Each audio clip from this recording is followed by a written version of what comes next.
Don't let them take us. No one is taking you anywhere. Marin Weston, open the door. We have legal business to conclude. Sign over the claim and leave before noon. I will provide a wagon. This land is mine. You used the same papers on my brother's land. Be careful, Mrs. Holt. The wind came down from the north like something that had been waiting all year for permission to kill. Marin Weston heard it before she felt it, a low pressurized moan building behind the ridge. The kind of sound that made horses go still and dogs press flat against the ground. She had lived in Montana territory for 11 years, long enough to know the difference between a storm that threatened and a storm that delivered. This one was delivering. She could feel it in the way the air had changed in the hour before dark, the way it had gone from cold to something more purposeful, something with intent behind it. She stood at the window with her rifle and watched the last of the daylight die. Behind her in the narrow cot, pushed against the far wall, Eli coughed again. Wet and deep and wrong, the kind of cough that didn't belong in a 7-year-old's chest. She had boiled pine needles twice that day and forced him to drink the tea while he whimpered and turned his face away. She had wrung out cloths in cold water and laid them on his forehead until they came away hot. She had done everything she knew how to do, which wasn't enough, and the nearest doctor was in Caldwell, 14 miles south, and the road was already gone under 3 feet of white. The fever had started 4 days ago. Tonight it was worse. Marin pressed her palm against the glass and felt the cold seep through immediate and total, like the world outside had decided warmth was a mistake it intended to correct. The thermometer on the porch post read 11 degrees. By midnight it would be colder. By morning it could be the kind of cold that found the gaps in your walls and settled into the corners and didn't leave until April. She turned back to the room. It was a good room once. Thomas had built this cabin with his own hands in the spring of 1871, cutting timber from the northeast slope and hauling it down on a sled he made from birch branches and rope. He had been proud of the dovetail corners, the way they locked together without gaps. He had been proud of the stone fireplace, the deep windowsills, the door that hung true and swung clean. He had built this house like a man who intended to fill it with something permanent. That was before the drinking, before the debts she didn't know about. Before the horse threw him on a frozen road in February of 1881 and left her a widow at 31 with 40 acres of mule and aging mare named Bessie. 6 chickens in a winter she wasn't sure she'd survive. She had survived it, and the one after, and the one that was now pressing its face against her windows. Eli coughed again and she crossed to him, pressed the back of her hand to his forehead. Still burning. She had found him 3 weeks ago near the creek, half buried in snow. No parents anywhere, no explanation she could find except the obvious one that someone had died upstream and left a small boy to follow the water and hope. She had carried him inside, stripped his frozen clothes, wrapped him in every blanket she owned. She had not asked herself whether she could afford to care for a child. Some decisions didn't wait for permission. She was at the window again, watching the snow come sideways across the yard when she heard it. A fist against her door. 3 strikes, deliberate, spaced. Not frantic, not desperate. Something worse than desperate patient. Marin had the rifle up before her mind had finished processing the sound. 11 years on the frontier had compressed her reaction time to something close to instinct. She crossed to the door and stood with her back against the wall beside it, barrel pointed at the ceiling, listening. The wind, the fire crackling behind her. Eli's breathing labored and shallow. Then the voice. "I know you're in there." A man.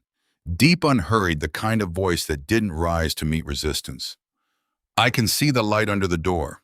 I'm not going to pretend I'm not out here and you're not in there.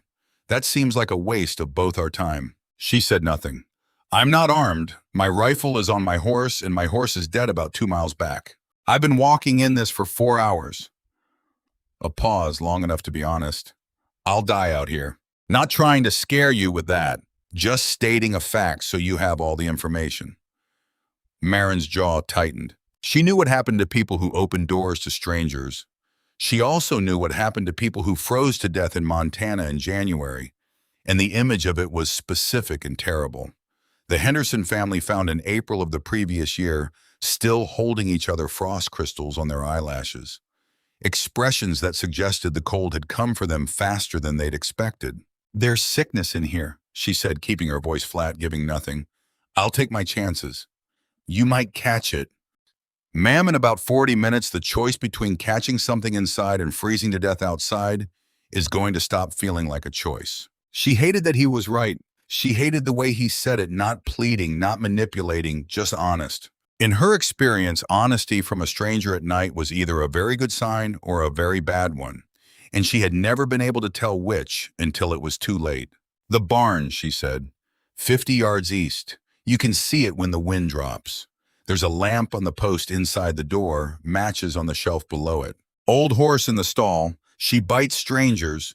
Don't reach for her first, let her come to you." A silence. "Then thank you." Just that. No negotiation, no request for more, no attempt to push the door open. She heard his boots on the porch boards, heavy and slow, a man running on the last of his reserve, and then the sound of him stepping down into the snow and the wind swallowing him whole. Marin stood at the window and watched until she saw the barn door open and a thin line of lamplight appear and hold. She didn't sleep that night. She sat in the chair beside Eli's cot with the rifle across her knees and the fire built up high, and she watched the barn. The light stayed on. Nothing moved in the yard except the snow and the wind working the snow into new arrangements. At 2 in the morning, Eli's fever broke.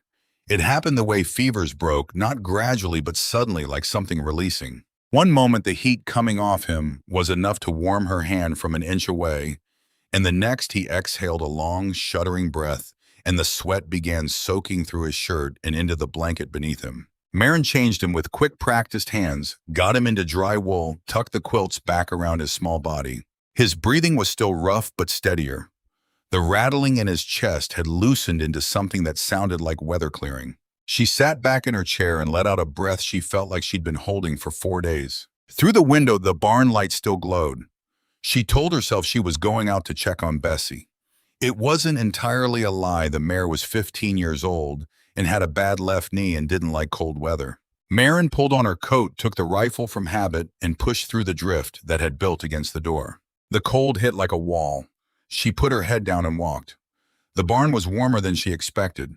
Not warm. It wasn't a warm barn, but the wind had been shut out, and Bessie's body heat and the lamp together had raised the temperature to something survivable. The man had stacked 3 hay bales against the north wall to cut the draft, coming through the gap in the siding, the gap Marin had been meaning to patch since September, and he was sitting on a 4th bale with his hands extended toward the lamp's small flame, turning them slowly, warming each side with the methodical patience of a man who had learned not to rush the things that couldn't be rushed. He was larger than she'd expected, not in the way of fat or softness, but in the way of a man who had been doing physical work his entire life and had the architecture to prove it.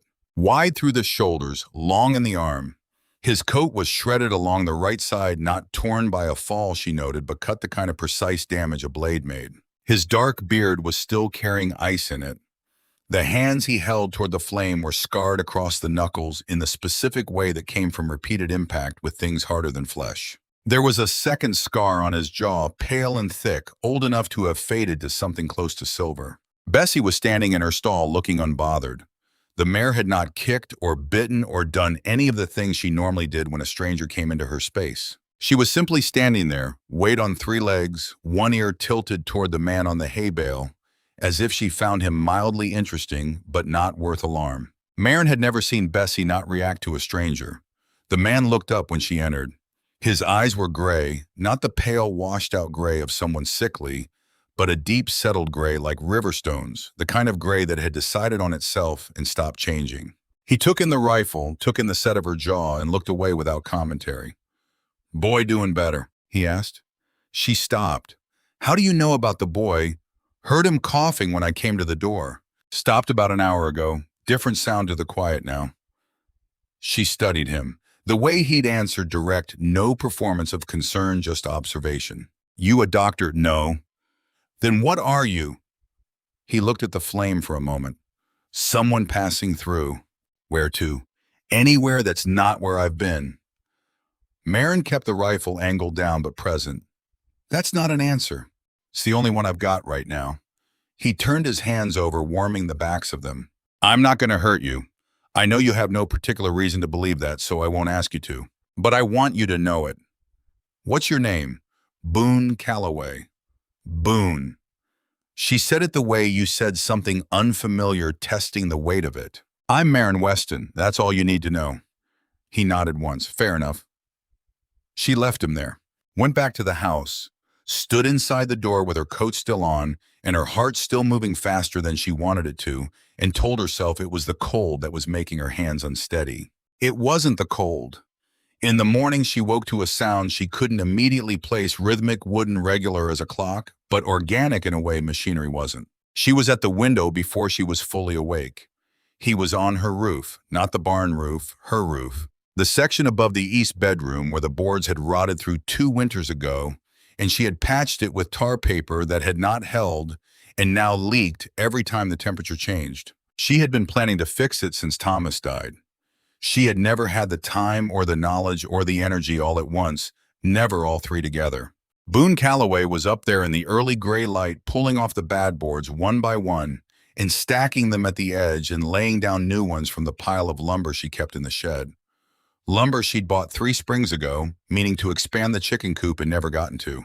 He worked with the particular efficiency of someone who had done this before, whose eye was already calibrated, who didn't waste a movement. Marin pulled on her coat and went outside. What are you doing? He paused mid-swing and looked down. Fixing your roof. I didn't ask you to fix my roof. I know. Then why are you doing it? He turned back to the work. Because it needs doing. You've got rot spreading from the east corner. Another month that whole section comes down. Snow gets in, you're finished. He drove a nail home with 2 strokes clean, no wasted motion.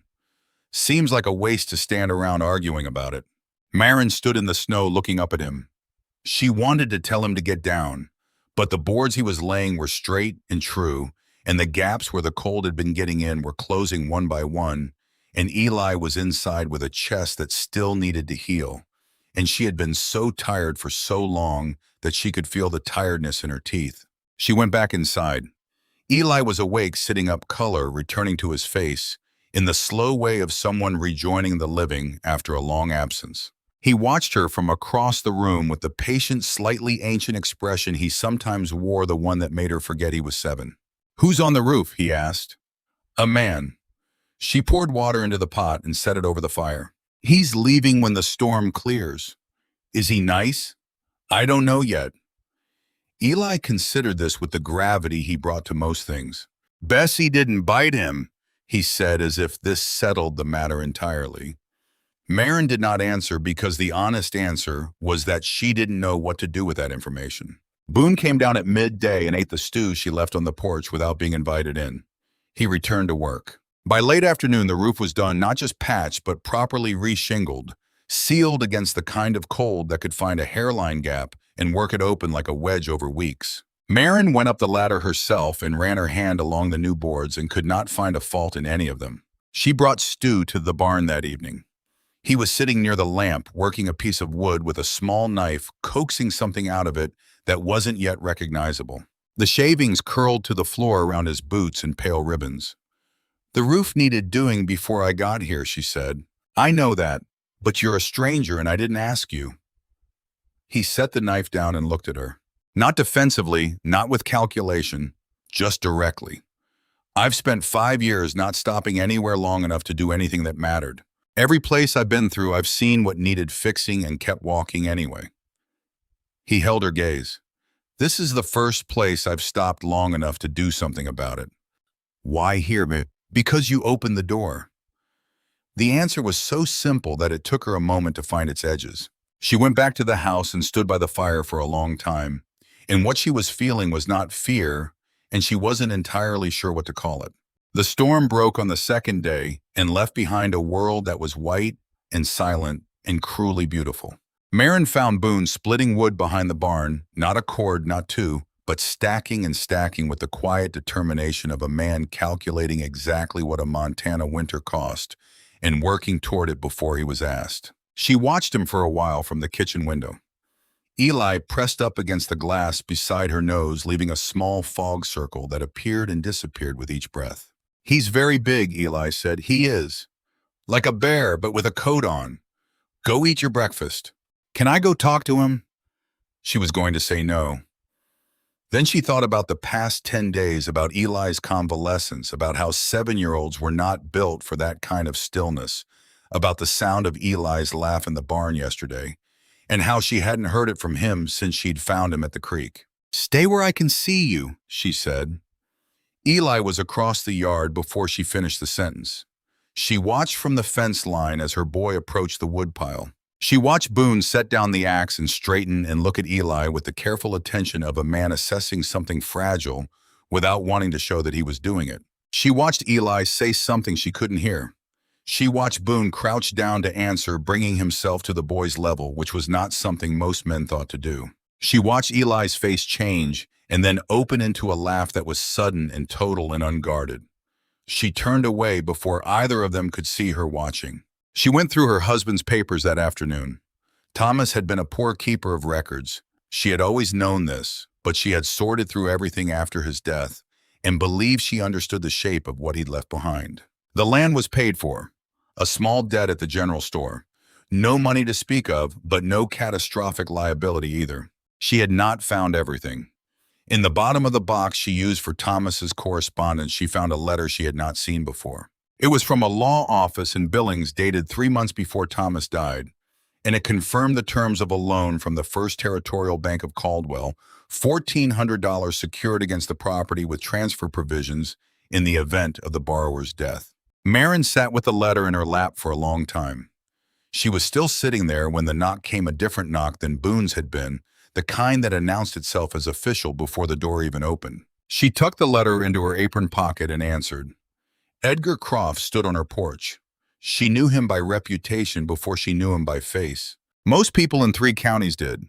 He was maybe 55, lean in the particular way of men who had traded physical softness for something harder long ago and had never looked back. His coat was black and expensive and completely wrong for weather like this, which meant he had ridden in a covered conveyance, which meant this visit was planned, not spontaneous. His hair was silver and precisely ordered. His hands resting on the porch rail were manicured in the way of a man who did not use them for work. He smiled when she opened the door. The smile occupied the lower portion of his face and left his eyes entirely uninvolved. Mrs. Weston, Edgar Croft, First Territorial Bank. I apologize for the intrusion, but I believe we have a matter to discuss. We have no business, Marin said. I'm afraid we do.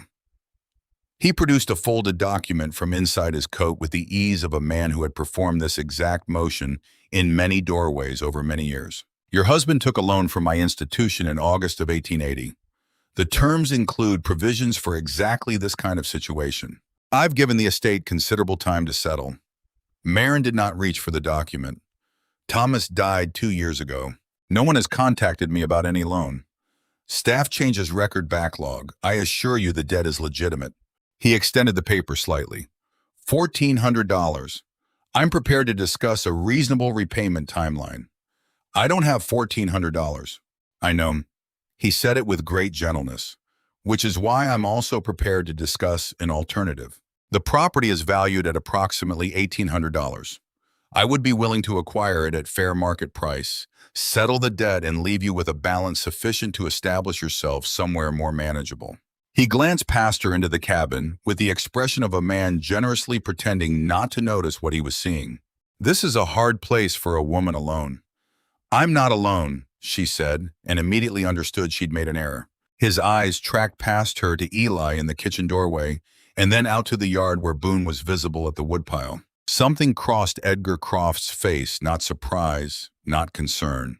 A quiet calculation, the kind a man did when he was adding a variable to an equation he'd already mostly solved. 30 days, Mrs. Weston, he said, tucking the document back since she wouldn't take it. After that, I'll have no choice but to pursue the legal remedies available to me. He tipped his hat. I'm sorry for your difficulties.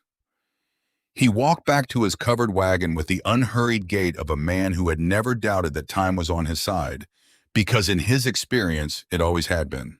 Marin stood in the doorway until he was gone, then went directly back to the box of Thomas's papers and searched with different eyes. She was looking for the loan document itself, the original, the thing Thomas would have signed and kept a copy of. She found something else. A letter from the same Billings law office dated 6 months after the loan confirmation 2 months before Thomas died. Brief, formal, and specific, it confirmed receipt of a signed declaration by Thomas Elliott Weston, invoking the spousal protection provision under Montana Territorial Code Section 14, Paragraph 3, which prohibited the transfer of debt obligation to a surviving spouse without her countersignature. Thomas had tried to protect her. He had known about the loan and had then legally ensured it could not follow her after his death. That document was not in the box. It should have been. The law office letter referenced it as enclosed, but the enclosure was gone with the completeness of something deliberately removed rather than carelessly misplaced. Marin sat on the floor with the paper spread around her and understood several things at once. That Thomas, for all his failures, had tried to do one right thing. That someone had removed the protection he'd put in place. That Edgar Croft had arrived at her door not with a legitimate debt, but with a carefully constructed version of one, the one document that could have defeated him already missing. She was still on the floor when Boone appeared in the doorway. She hadn't called him. He stood there with sawdust on his coat and looked at her and the papers around her and waited. "Croft," she said. "I saw him. He has a loan document, $1,400, claims Thomas borrowed it and the debt transfers to me." She looked up. "Thomas signed paperwork protecting me from exactly that. The paperwork is missing." Boone was quiet. His expression had shifted to something more focused, the way a man's face changed when a problem came into shape. Before or after Thomas died? The question settled in the room like a stone dropped in still water. Marin hadn't reached that far yet. She reached it now. Thomas had died in February of 1881. He had ridden to Caldwell in a snowstorm and come back drunk, and his horse had thrown him on the river road. The horse had come home alone. They had found Thomas in the morning. She had never questioned it.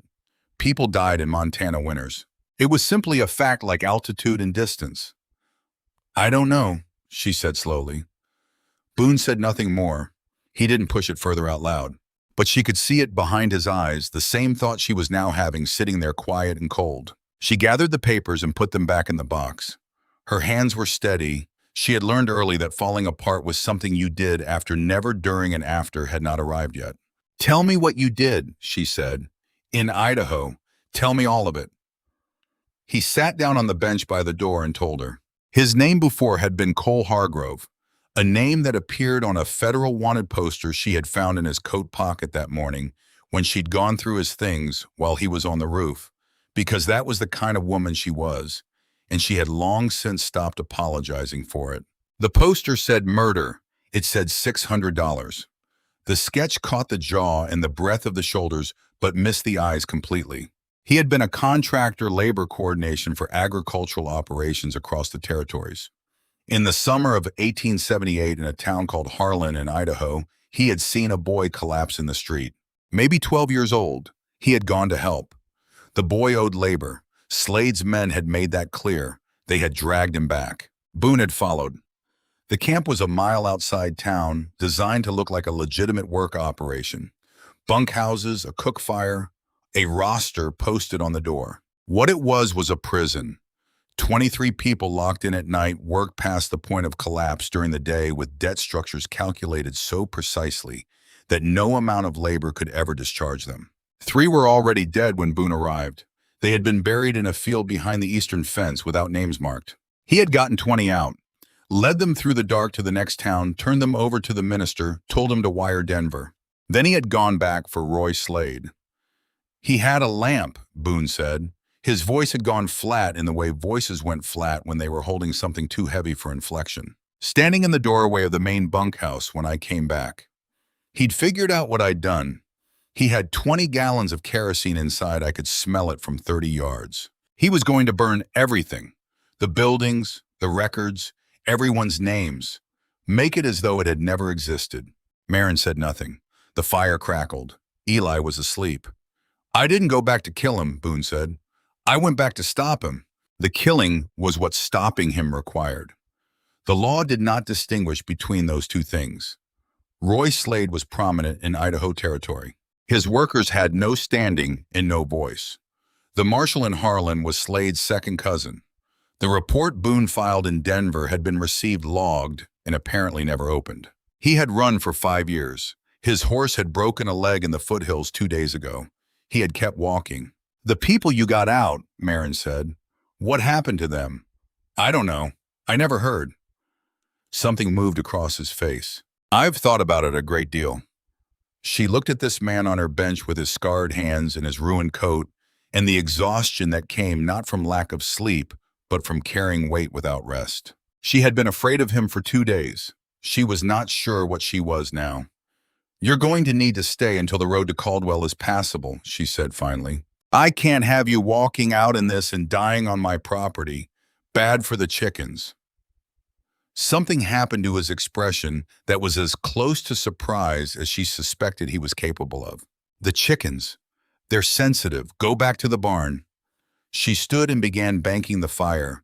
She heard him get up and move to the door. "Mrs. Weston." She didn't turn around. "I know what Croft is doing. I've seen men like him before. They move like lawyers and think like thieves, and the only reason they're hard to beat is that they understand most people won't fight them." She set the poker back in its stand. And you don't seem like most people." She heard the door open and close. His boots on the porch, then in the snow getting quieter. The barn door and the silence after it. Outside, the temperature had dropped again. The stars were out now, brilliant and indifferent, as they always were after a Montana storm burned itself clean. Marin stood at the window with her hand against the glass for a long time, looking at the thin line of lamplight under the barn door. Eli came to stand beside her. He had been awake after all, or had woken, she wasn't sure which. He leaned against her hip and looked out at the same light. "Is he going to help us?" Eli asked. "I don't know. Do you want him to?" Marin thought about Thomas's missing papers, about Croft's manicured hands and his 30-day clock, about the way cold found every gap if you gave it enough time. "I want to help us," she said. "I want us to help ourselves." Eli was quiet for a moment. "But it's okay if he helps too." She put her arm around him, this small boy who had walked out of nowhere and into her life, and her responsibility, and into something that had become more necessary than she'd expected. "Go to sleep," she said. He went. She stood at the window a while longer. The barn light held. The cold pressed against the glass, and she pressed back, and outside the stars burned on, without interest in any of it, the way they always had, and would keep doing long after every last decision made in this small, warm cabin was finished and gone. But tonight the decisions weren't done yet. Tonight they were only just beginning.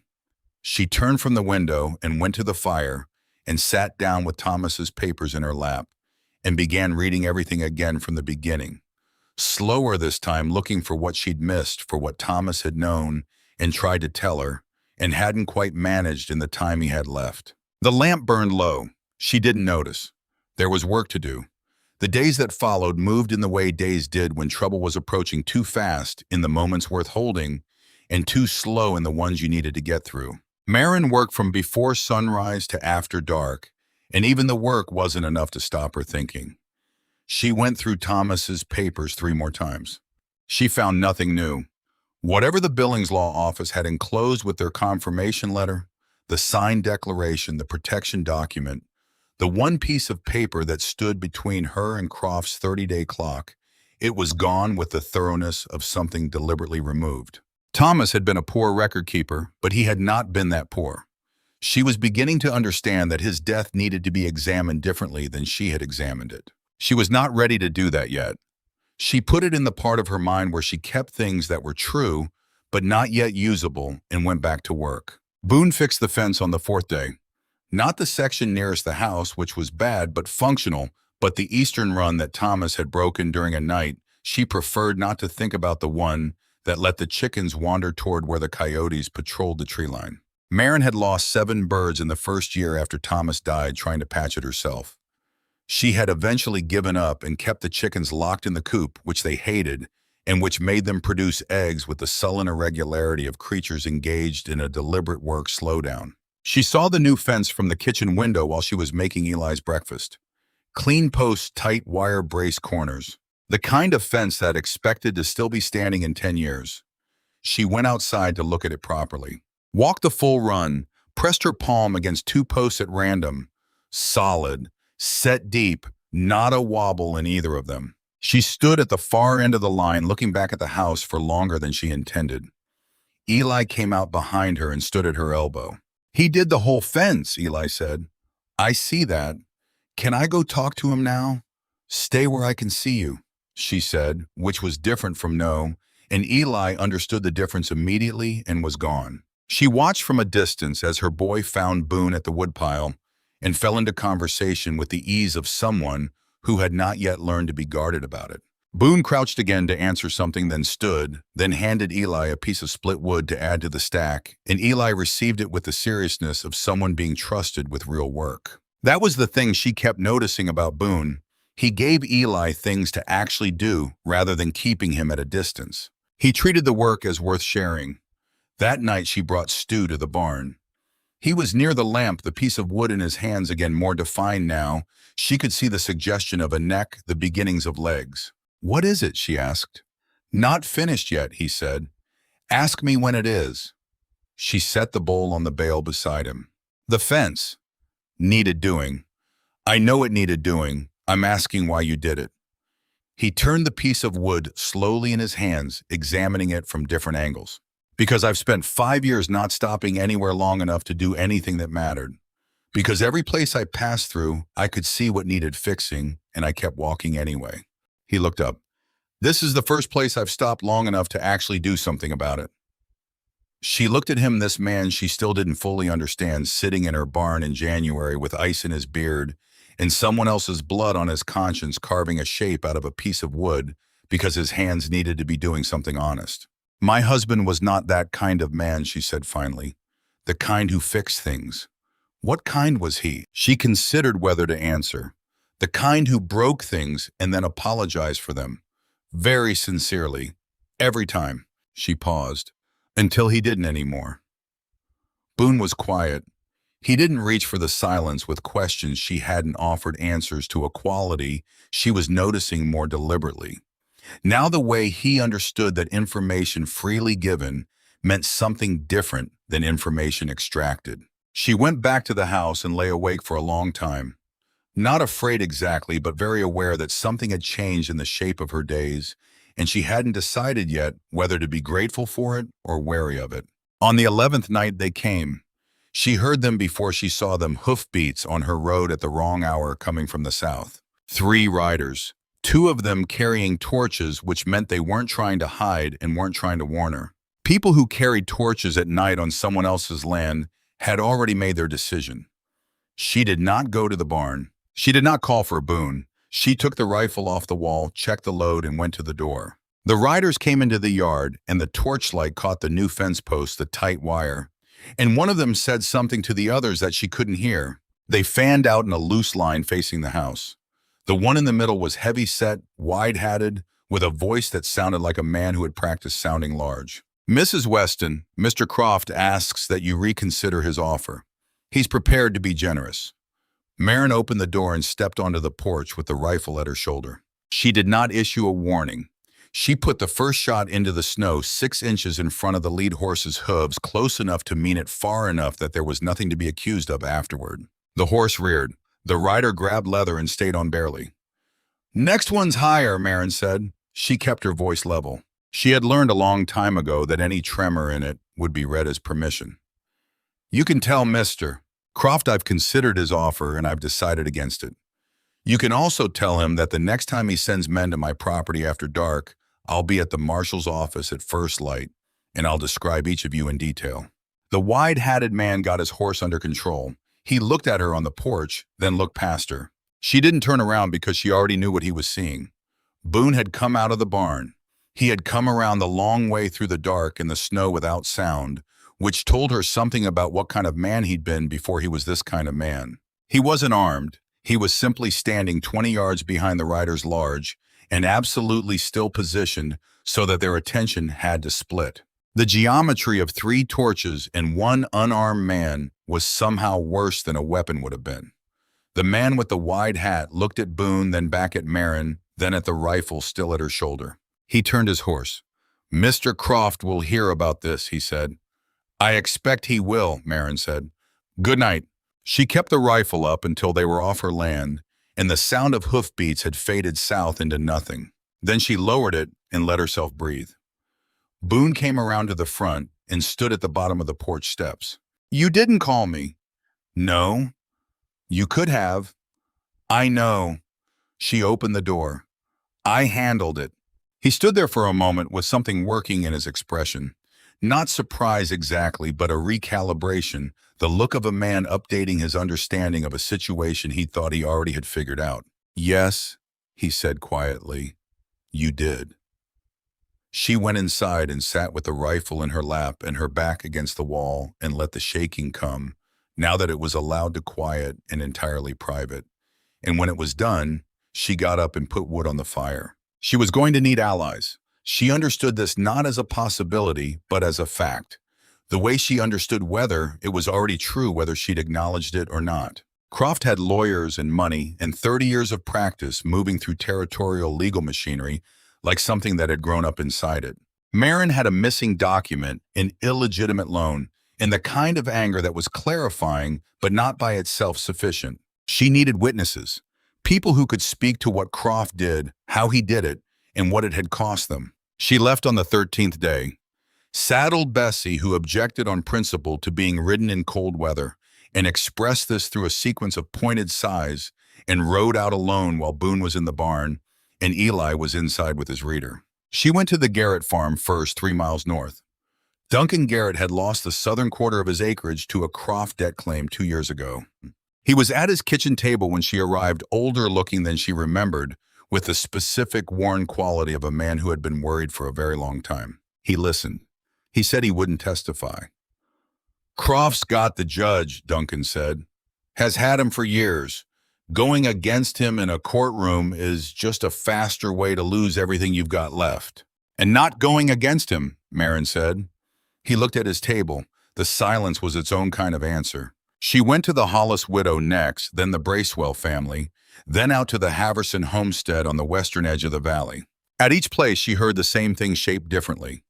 People who knew exactly what she was talking about, who had their own version of the same story, and who were too afraid to say it in a room with Croft present.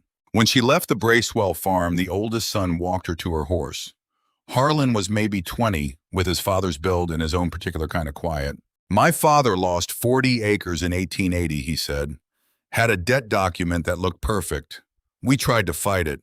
Had witnesses we couldn't disprove. He looked south toward where Croft's operations sat at the center of the valley like something that had organized everything around itself. We lost more than the land. What do you mean? My father wrote to the territorial office about Croft, about the debt practices. 3 weeks later, someone put a rifle ball through the window of his study. He pulled his coat tighter. It didn't hit him, but it was the kind of message that didn't need to hit anyone to be received. A pause. He stopped writing letters.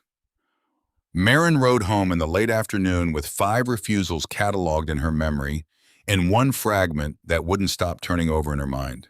Croft didn't just buy land, he bought silence. Boone was in the yard repairing the barn door hinge that had been failing since autumn. He looked at her face when she rode in and knew how it had gone without being told. Nobody will talk, she said. Not yet. She looked at him. What does that mean? It means fear holds until something changes the calculation. Right now, speaking up costs them whatever they have left. If the calculation changes, the answer changes. He worked the hinge testing it. What would change it? Marin thought about Harlan Bracewell telling her his father had stopped writing letters. She thought about all the people in this valley who knew exactly what Edgar Croft was and had decided separately and in isolation that they weren't powerful enough to say so. What would it look like, she thought, if they weren't separate? On the 14th day, a woman arrived at her gate. She came alone on a dun horse that had seen better years, wearing a coat that had been good quality once and had been maintained carefully past the point where maintenance could fully compensate for age. She was somewhere past 50 with a face that hardship had arranged into something more durable and less decorative than youth had probably intended. Sharp eyes, a way of holding herself that said she had decided long ago not to make herself smaller for anyone else's comfort. Her name was Rowena Holt, Everyone in the valley knew that name the way you knew the names of people whose tragedies had been public enough to become local shorthand for something. Rowena Holt, whose husband Clement had built the finest sheep operation in the lower valley, who had borrowed from Croft to expand it, who had lost the operation and then the house, and who had been found dead of an apparent self-inflicted gunshot wound in the winter of 1881. Apparent, that word was doing a great deal of work. Marin made tea. Rowena sat across her table and wrapped both hands around the cup and looked at her with the eyes of someone who had been carrying something heavy for so long that she had developed the posture to accommodate the weight. "I've been watching Croft for 2 years," Rowena said. "Since Clement died. I watch because there's nothing else I can do about it alone, and I am not a person who does nothing." "What have you found?" "Clement's death was not what they said it was. She said it the way you said things you had accepted but not forgiven, flatly without drama, because the drama was so far in the past that it had calcified into simple fact. The angle was wrong. I'm not a doctor, but I grew up on a farm and I know bodies and I know angles, and what they told me happened could not have produced what I saw," I told the marshal. He looked at me the way men look at grieving women when they want to dismiss them without appearing to. Marin was quiet. "I also have this." Rowena set a small ledger on the table between them. The cover was worn, the binding repaired with a strip of leather cut from a belt. Clement kept a second set of records. He was a careful man, more careful than Croft knew. When he saw how things were going, he began documenting everything Croft told him that later proved to be false. Loan terms that changed between conversation and document. Property valuations that shifted between the first assessment and the second. Payments Clement made that somehow didn't appear in Croft's records. She pushed the ledger toward Marin. 11 families, all of them with the same pattern. All of them with debt documents that appeared legitimate and were not. Marin opened it. The handwriting was small and precise. A careful accounting hand columns of dates and figures and notations she couldn't fully interpret, but that her gut told her were exactly what they appeared to be. "Why are you bringing this to me?" Marin asked. "Because I have been waiting for someone to be in a position to use it. Alone, a ledger from a dead man goes nowhere. But in a courtroom with a plaintiff who has her own standing with other witnesses." She stopped. "You've been going to the farms?" "Yes." "How many will talk?" "None yet." Marin thought of what Boone had said. "The calculation changes. But I think that might be different if they knew they weren't being asked to stand alone." Something shifted in Rowena's face, not softening exactly, but a cautious investment, like someone who had stopped expecting something and was now reluctantly beginning to expect it again. "Then we need a plan," Rowena said. They talked until the light failed. Boone came to the door, once read the situation, and withdrew without being asked. Eli fell asleep at the table between them, and Marin put him to bed and came back, and they kept talking. By the end, they had something that resembled a strategy, not comfortable, not guaranteed, but built on what they actually had rather than what they wished they had. Marin would go back to the farms, not to ask for testimony this time, but to tell them about the ledger, to show each family that their story was already written down, that they were not isolated in what they knew, that all they had to do was stand up and confirm what Clement Holt had already documented in ink. Rowena would take the ledger to a lawyer in Billings, a man who had worked against Croft before and lost, but who would understand what Clement's records meant when combined with what they were building. They were 4 days from the 30-day deadline when Marshal Greer arrived. He came in the early morning riding a horse that matched its rider in being old and deliberate, and past the point of being impressed by its own endurance. Greer had been marshal in Caldwell for 16 years. He was in his late 60s, white-mustached, with the careful movements of a man whose joints gave him accurate weather reports. He was not corrupt. He was also a man who had never found a way to be effective against Edgar Croft, which sometimes amounted to the same thing. Marin was between him and Boone before Greer finished dismounting, which was not rational, but was what her body decided. "Marshal," she said. "Mrs. Weston." He touched his hat. His eyes went to Boone, who had set down the axe and stood with that particular stillness of his, neither advancing nor retreating, occupying exactly as much space as was needed and no more. "That's Boone Calloway. He's been helping me with repairs." Greer studied Boone for a long moment. Got a poster on a man matching that description. Out of Idaho. Murder charge. The circumstances. I know the circumstances, Greer said, which stopped her. Made inquiries when I heard there was a stranger on your property. I know what Roy Slade's operation was. I know what Calloway did, and I know why he did it. He rubbed his jaw. I also know what the law says. I don't have the luxury of applying it selectively based on whether I agree with the outcome. Then what are you doing here? Giving notice. He looked at Boone directly. 72 hours. After that, I'll have to act on the warrant or answer for not acting. He got back on his horse with the careful mechanics of a man whose knees sent him honest messages. I am also going to be in Billings for the next 2 days for a meeting scheduled 6 months ago. Things take the time they take. He rode back down the road without looking behind him. Marin stood in the yard. After a moment, Boone came to stand beside her. 72 hours, she said. It's something. It's not enough. It might be enough for what needs to happen. He picked up the axe. Go back to the farms. Tell them about the ledger. Tell them their story is already written down and all they have to do is stand beside it. She went. 3 days, 7 farms, and everything was different this time because Clement Holt's ledger was different. When Marin told Duncan Garrett that his debt was one of 11 documented fraudulent instruments, he sat very still for a long time, looked at his wife, and said he would come to the hearing. When Harlan Bracewell heard that his father's case was one of 11, he stood up from his chair and said, "Tell me when and where." By the 3rd day, she had 6 families. Not all of them, but 6 who were willing to stand in a room with Edgar Croft and say what they knew. She came home on the evening of the 16th day to find Boone gone. The wood was stacked, the barn was latched. His bedroll was still in the barn, which meant he hadn't run. On the bench inside the barn door was the piece of wood he'd been working on, finished now. It was a horse small and smooth, the neck curved and the legs mid-stride like something caught between places. A note beside it in handwriting that was blocky and deliberate. The writing of a man taking care with something that didn't come easily. For Eli, gone to Marshall Greer. Don't come after me. I'll be back. Marin sat on the bench and held the small wooden horse in her palm and turned it over carefully, noting everything he'd put into it. She went inside and left it on the table where Eli would find it. He came back the next afternoon, walking up the road from Caldwell with his coat open, despite the cold, moving with the particular pace of a man who no longer had anywhere urgent to be. She opened the door before he reached the porch. His face was different. Not relief, she didn't think Boone Calloway did relief in any outward way, but something that had been held in a specific position had been released, and the absence of that tension changed the whole arrangement of his features. Greer, she said, he was as decent about it as a man can be while doing something he knows is wrong. Boone came inside and sat down. Told me things I didn't know. Roy Slade had a federal criminal record going back to 1871. Interstate labor trafficking, 2 counts never prosecuted because the witnesses disappeared. Greer filed a report to Denver about the Idaho operation 8 months ago. Did Denver respond?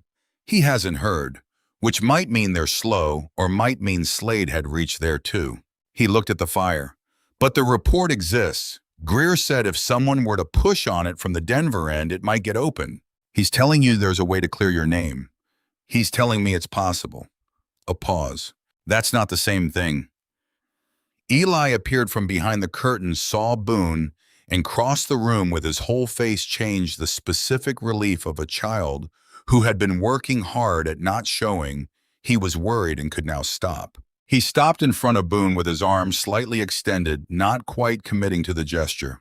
Boone solved it by putting his hand on top of Eli's head, once firm and gentle. I told you I'd be back. I know, Eli said. Then did you see the horse you made? Not yet. Eli retrieved it from the table and held it up. Boone looked at it in the boy's hands for a long moment, and whatever happened in his face during that moment was private enough that Marin turned away to give it room. The night before the hearing, none of them slept well.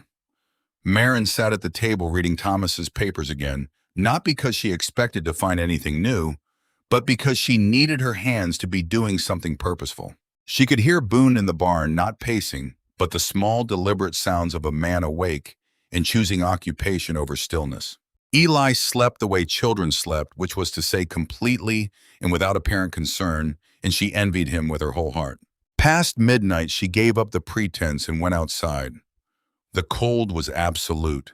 The stars were extraordinary, the kind of clear sky that only appeared after a storm had scoured everything. She stood in the yard and breathed the frozen air and tried to locate what she was feeling inside everything else she was feeling. The barn door opened. Boone came out and stood a few feet away, hands in his coat pockets, looking up at the same sky. "You should sleep," he said. "So should you." "I don't sleep before things." "Neither do I." She watched her breath disappear. "Croft's lawyer is going to come after me tomorrow. Everything he can find about Thomas, about what I'm worth and whether my word means anything. Let him try." Boone looked at her in the dark. "You've been fighting this man for weeks with no help and no resources and no one willing to stand beside you. You went to 7 farms by yourself. You sat across from Rowena Holt and turned a dead man's ledger into a legal strategy. You built a case out of almost nothing." He paused. "You know what Croft's lawyer is not going to expect tomorrow. What? A woman who isn't afraid of him." Marin looked at the stars. She thought about Thomas, about the protection he had tried to put in place, about what he'd known in those last months that she hadn't known and couldn't ask him about now. She thought about Harlan Bracewell's father stopping his letters. "I'm afraid," she said. "I know." A silence. "So am I. The difference is what you do with it." She looked at him. In the starlight, the scars on his face were shadows, but the eyes were exactly what they always were. Clear, settled, already decided on themselves. "Why did you go to Greer?" she asked. "The 72 hours you could have just run." "I know. And then why didn't you?" He was quiet long enough that she thought he might not answer. "Then, because you didn't run. When Croft came to your door, when his men came at night, when it kept getting harder instead of easier, you stayed and you worked the problem." He looked back up at the sky. "I've been running for 5 years. I was good at it. But I watched you stay, and I thought that if you could stay through all of this, then maybe I could stay through one night in a marshal's office." The hearing was 9 hours away. The cold was pressing in from all sides. "Come inside," she said. "I'll make coffee." He followed her in. They sat at the table with the fire between them and the darkness at the windows, and drank coffee that was too strong and talked about the things that weren't tomorrow. About Eli's questions, about stars, about Bessie's left knee, and whether spring would improve it, about what Silas Brandt had said, when Rowena mentioned she might know a farmer willing to advise on the South Field. Neither of them said the things that were still unsayable, and the night got older, and in the morning what was coming would come. But the fire was warm. They were not alone. That was more than either of them had expected to have when the winter started, and it wasn't nothing. The courthouse in Caldwell was a wooden building that was trying to be more than it was. Someone had added a false front to make it look 2 stories from the street when it was only 1, and the effect was of a structure engaged in mild deception about its own nature, which Marin found appropriate for what happened inside it. She arrived early with a Rowena and the ledger wrapped in oilcloth.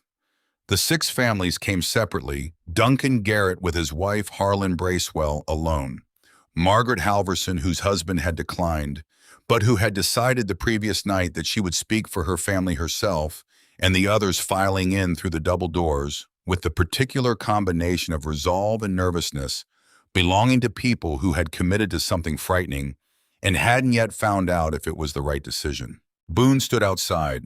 His legal situation made his presence in the room a liability, and they had agreed the previous night he would stay at the door. He walked her to the threshold. "I'll be here," he said. "I know," she said, and went in.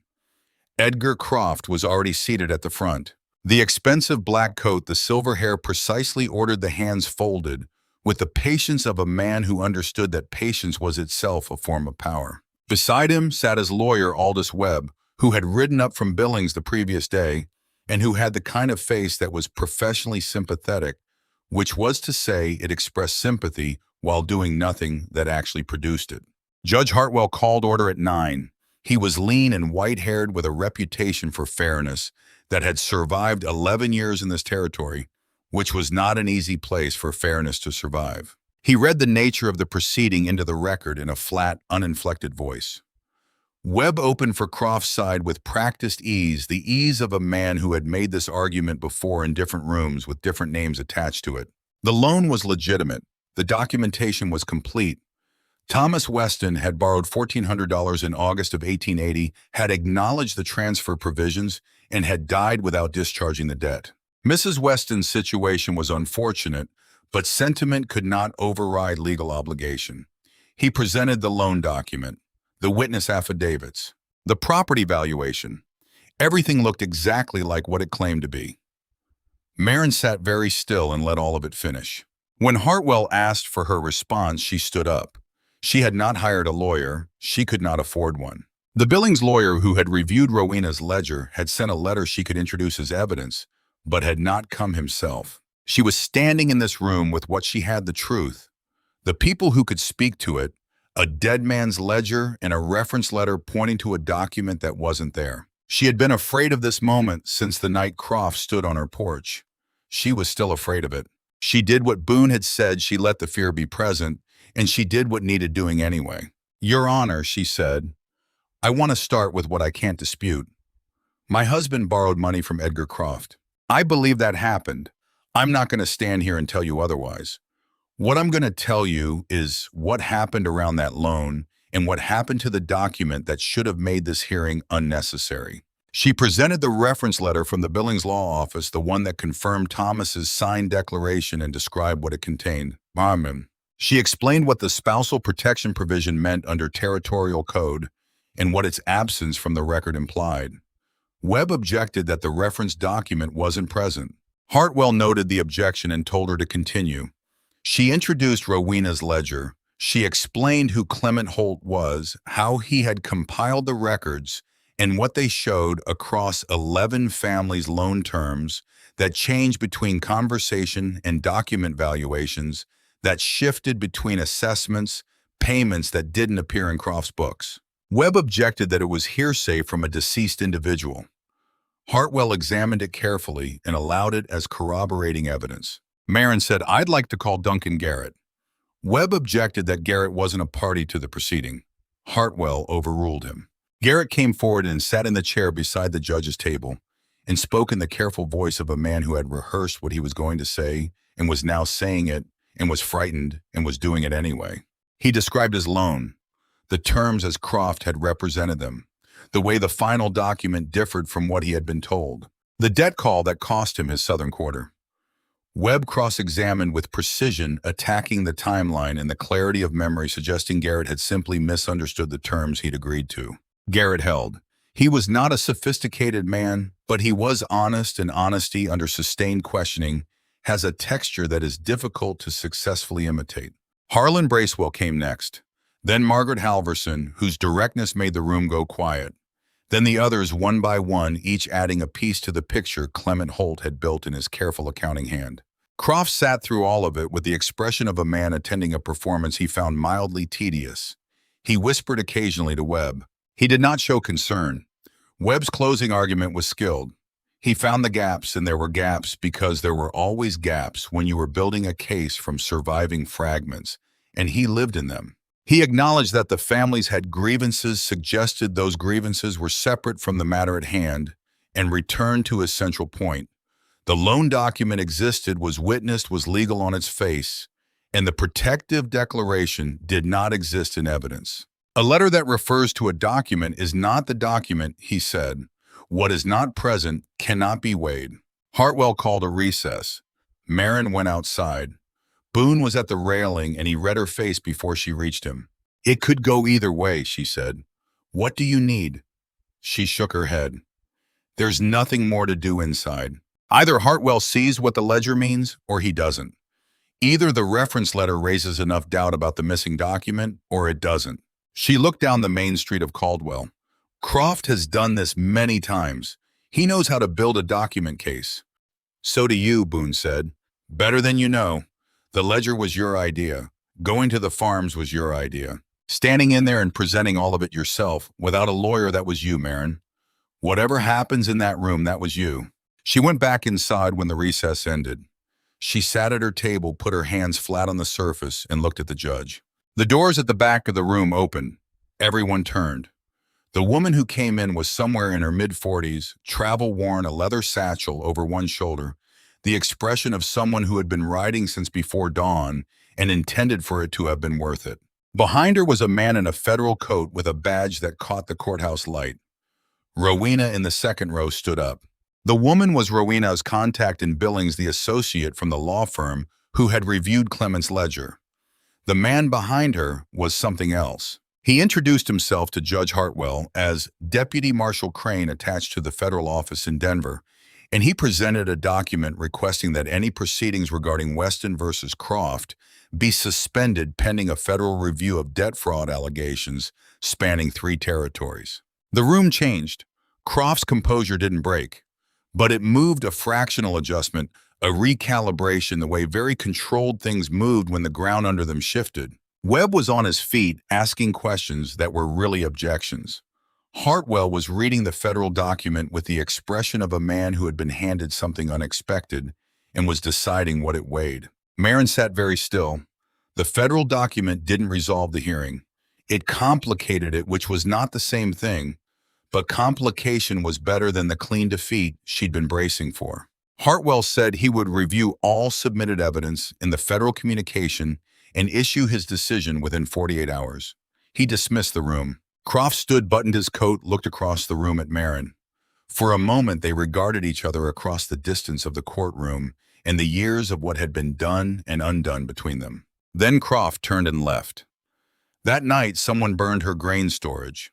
She smelled at first the sharp sweetness of burning grain, and she was out the door with the rifle before she'd finished identifying the smell. The storage building was 30 yards south of the main house, and by the time she reached the yard, it was burning from the inside out, the way things burned when they'd been helped along. Boone was already there, reaching for the doorframe. She grabbed his arm. "Don't! It's too far gone!" He stopped. They stood in the heat of it together and watched a winter's worth of grain become smoke and light. Eli's face appeared in the house window, small and pale. She called for him to stay inside. He stayed. They worked the well for 2 hours, keeping the barn walls wet so the fire didn't spread. By the end, Marin's hands were raw, and Boone's coat was singed along one shoulder, and they were standing in what remained a collapsed shell embers, still orange in the dark, the smell of it settling into everything. When the structure had fallen in on itself and there was nothing left to do but look, Marin went closer. She had stored things in the grain building, things from Thomas's time, boxes on the high shelf where the grain dust couldn't reach. The shelf had been in the section with a stone foundation wall, and the stone had deflected enough heat that the corner hadn't fully burned. She found it in the third box. Thomas's personal effects, his watch, his father's Bible, a bundle of letters she hadn't read because she hadn't been ready. Underneath, the letters wrapped in canvas that had gone brown at the edges, but held a wooden box the size of a large book. Inside it, protected from 11 years of grain dust and 2 hours of adjacent fire by the stone, and the canvas, in the box itself, a collection of folded papers. The first one she opened was the Spousal Protection Declaration. Thomas's signature at the bottom, witnessed by a Billings notary and the lawyer whose name appeared on the reference letter she'd submitted to the court. Dated December 3rd, 1880, 2 months before Thomas died. She sat down in the ash and the cold with the document in her hands and the stars coming out above her. Boone crouched beside her. He looked at the paper and understood what it was from her face. "He hid it," Marin said. Not broken, not triumphant, something quieter than either.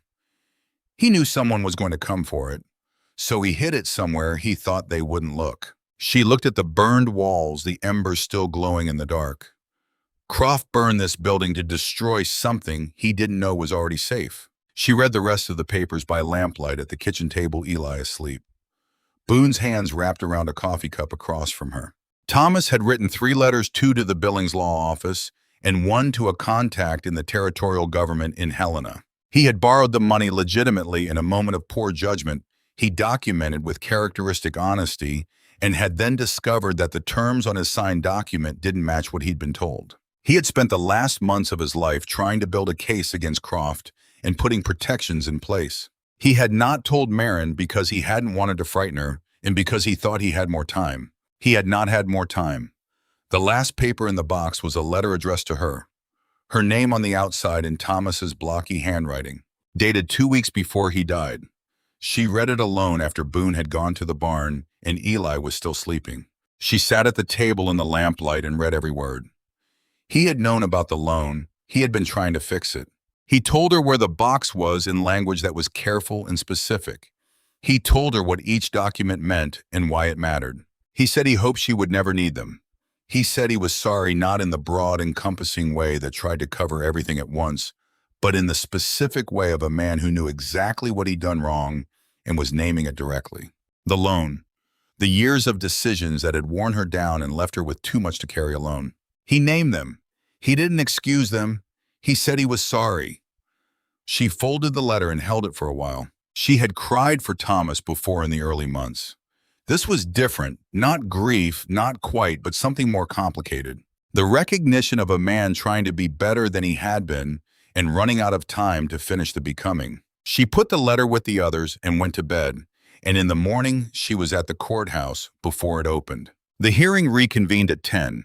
Hartwell had the federal communication on his left and Marin's original evidence on his right, in the expression of a man who had worked through the night, arriving at something he was ready to defend. Marin presented the new documents before he spoke.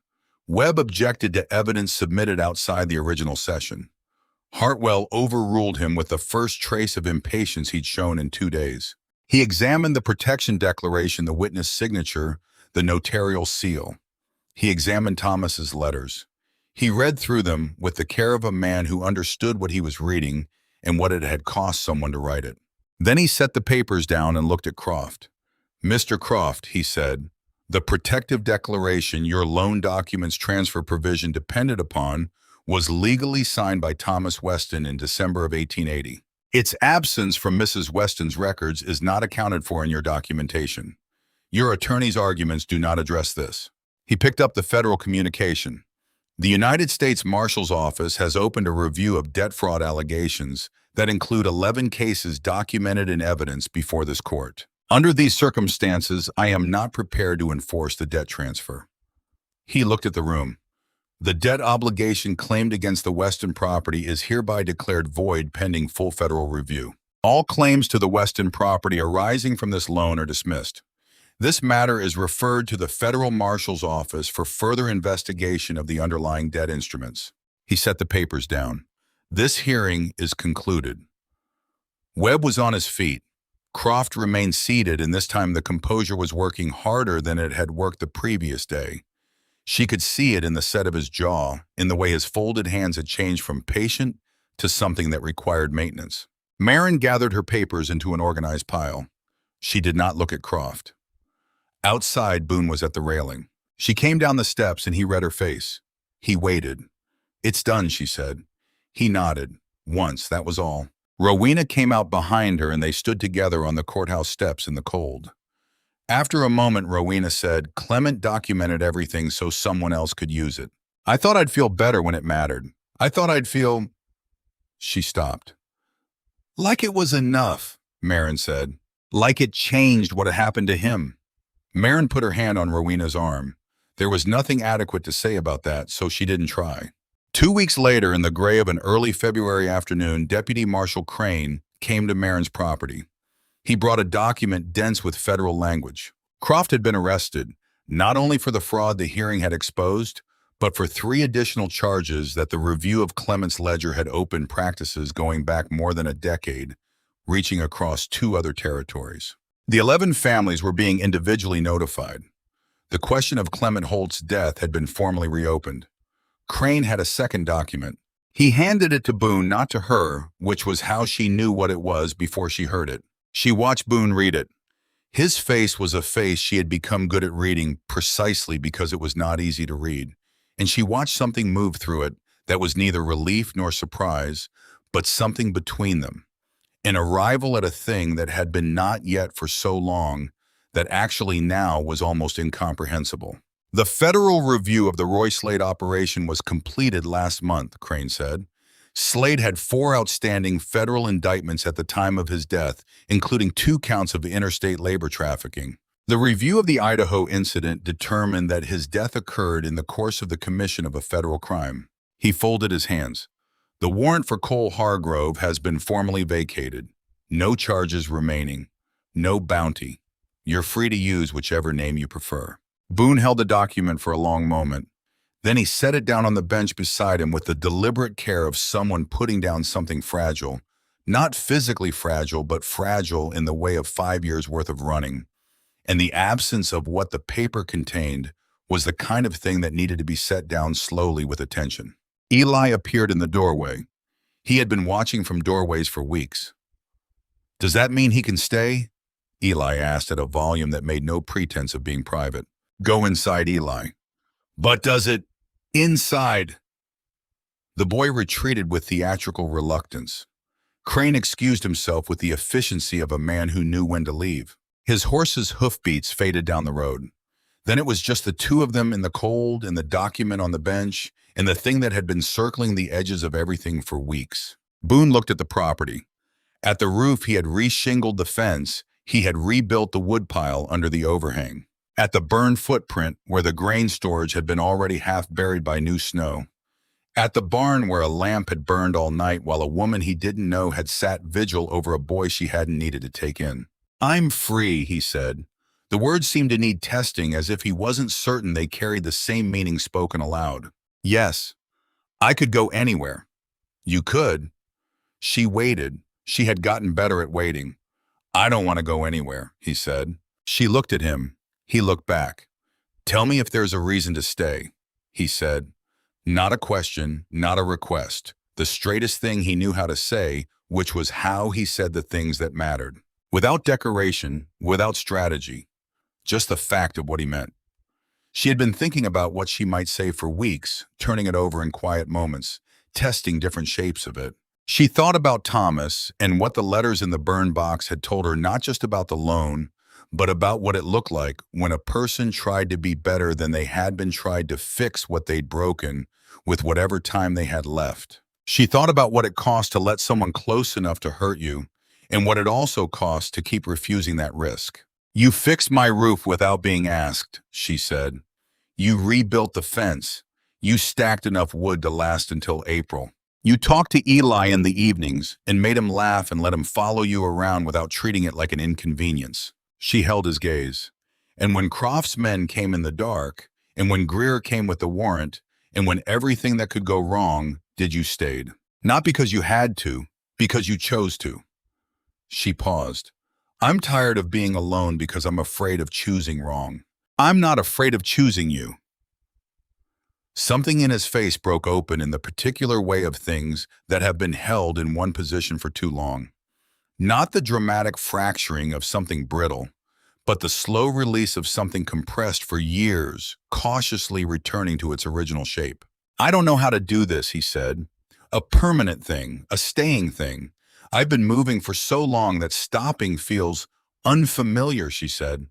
"Yes, I know, I haven't let anyone stay since Thomas. It feels unfamiliar," he said. She almost smiled. "Yes." Eli's face appeared in the window. He was making no effort whatsoever to appear as though he wasn't watching. Boone looked at the window, then back at her. "He's not subtle. No. Takes after someone. Not me," she said.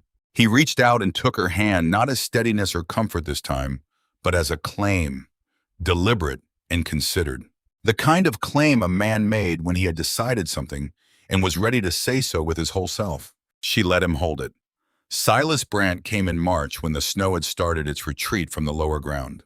He was 73 years old and had been farming this valley since before the territory was organized, and he had opinions about soil preparation that he delivered with the authority of someone who had learned them from long direct experience with the consequences of being wrong. He spent 3 days walking the western acreage with Boone pointing at things, explaining what needed to happen and when and why. Marin watched them from the kitchen window. Sometimes the old man and Boone, 30 years between them, dissolving against the shared language of people who worked with their hands and expected the work to matter. Eli followed them. He always followed Boone. In April, Duncan Garrett came by to say the Federal Review had confirmed his claim against Croft's instruments. His southern quarter was being returned. He stood in the yard with his hat in his hands and said he wished he'd come forward sooner, and Marin told him he'd come when it mattered, which was true, and was also the most generous framing she could give it, and he seemed to know both things at once. Harlan Bracewell wrote from Billings, where he'd gone to pursue a law apprenticeship. His father was doing better. Clement Holt's documentation had been part of what the federal office used to recalculate the Bracewell assessment. He said thank you in a way that was specific enough to actually mean something. Rowena sent a letter from Missouri in May. She had arrived at her daughter's house.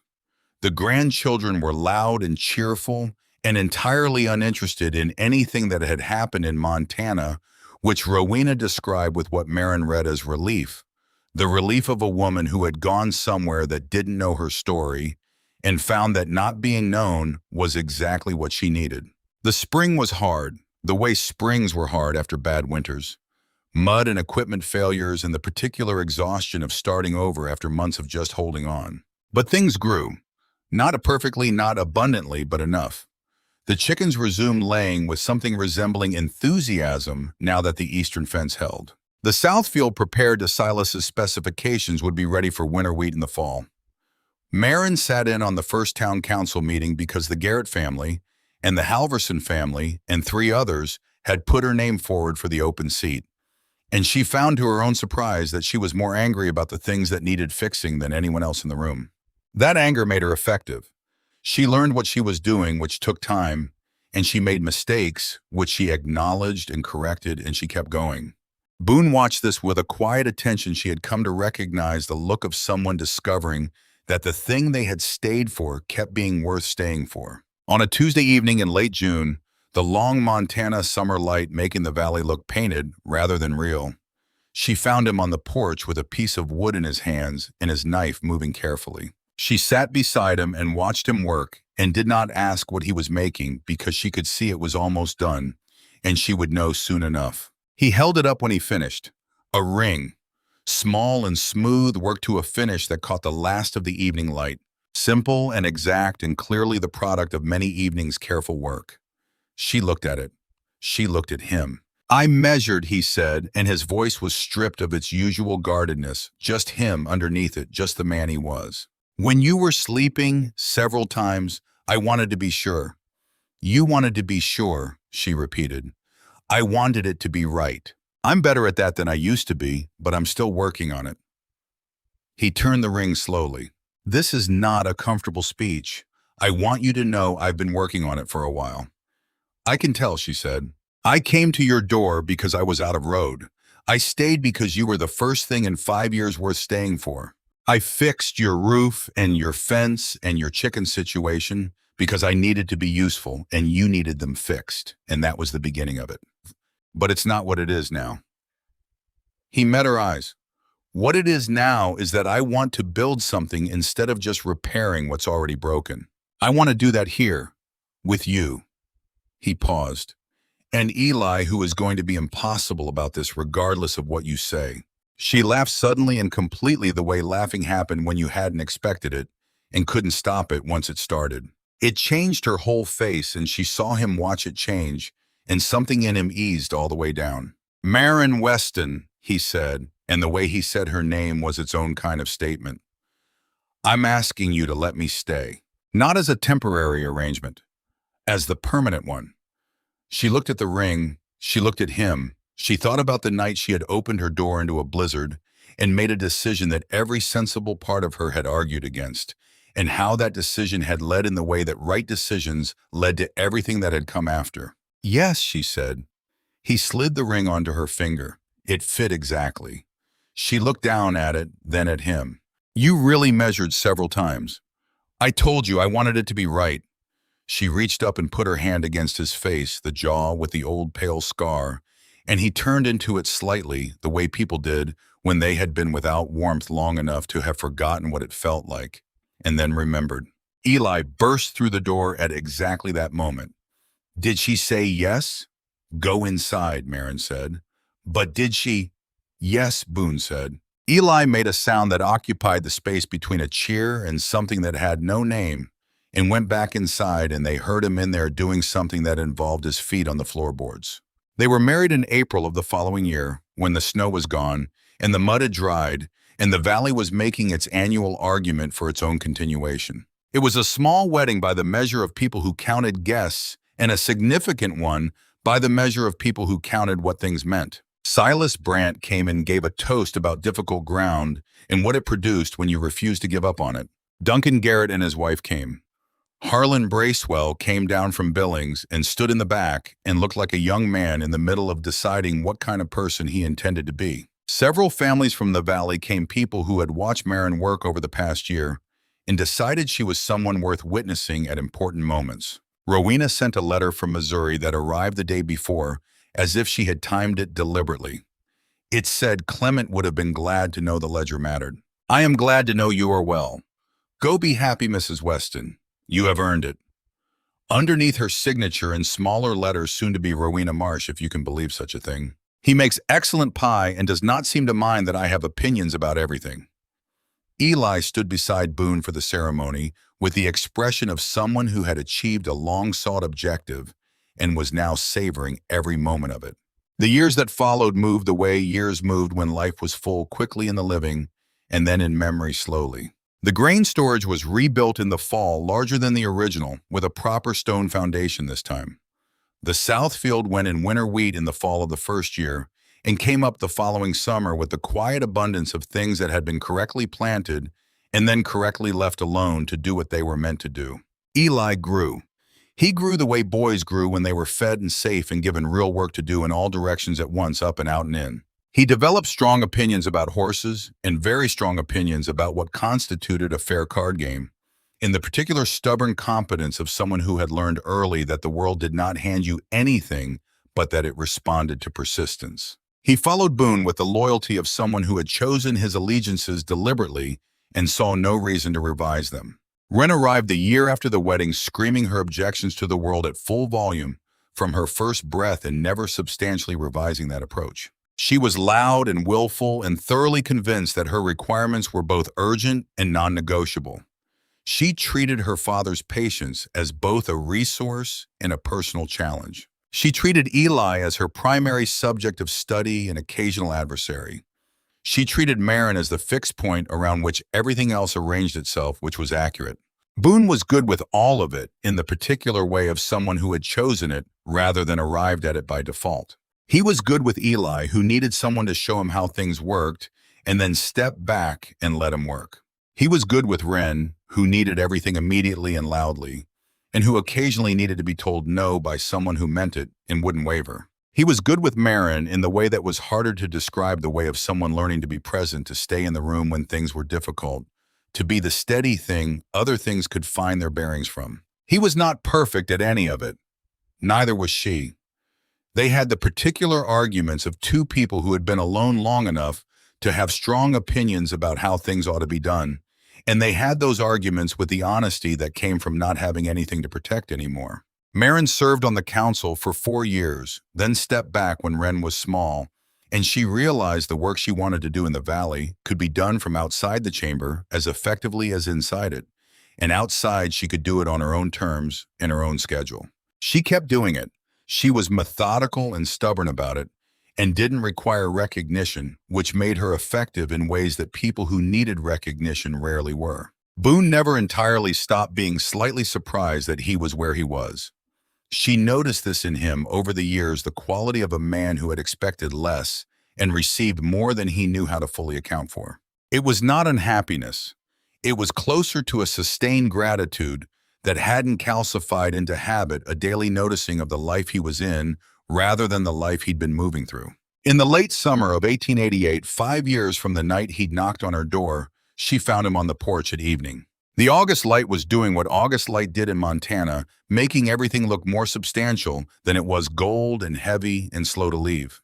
The valley below the property was all green and yellow, the shadows long and reaching eastward, the air carrying the smell of cut hay and the first suggestion of autumn coming. Inside, Eli was explaining the rules of something to Wren.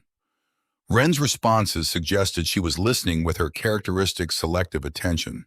"Do you remember," Marin asked, "what you said to me when Crane brought the papers?" Boone looked at the valley. "I said I didn't know where to go. First time in 5 years I didn't need to go anywhere. You said it felt strange." "It did." "Does it still?" He was quiet, not uncertain he was thinking honestly, the only way he thought about things that mattered to him. "No." he said finally. It used to feel like stopping. Now it feels like being somewhere. He looked at her. There's a difference.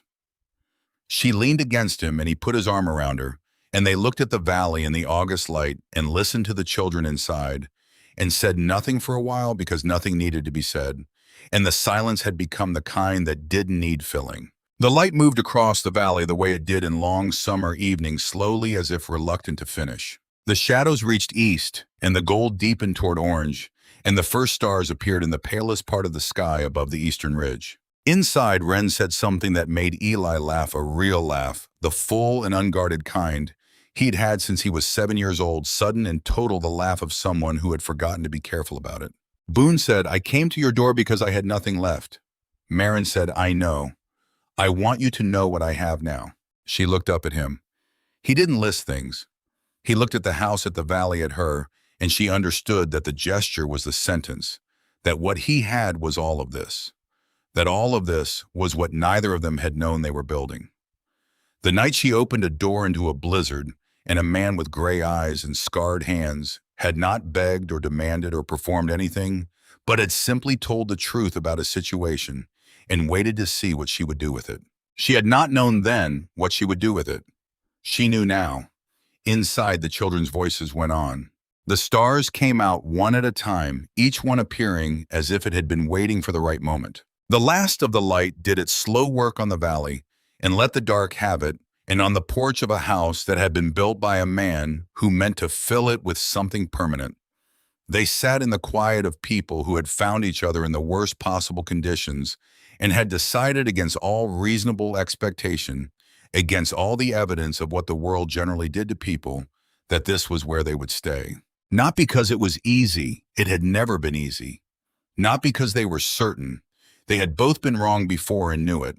But because staying was where the real living happened, in the accumulated ordinary days, in the work done side by side, in the small decisions made again and again to be present, to be honest, to choose each other in the daily quiet way that was harder and more real than any single dramatic moment. Because being broken together, it turned out, was better than being whole alone. Because courage was not the absence of fear. It was building something anyway in the cold, with whatever you had, and refusing to stop. The stars continued their patient work overhead. The valley went dark and still. The children's voices faded as they settled toward sleep. And on the porch, in the silence that had become the kind that held warmth instead of absence, they stayed.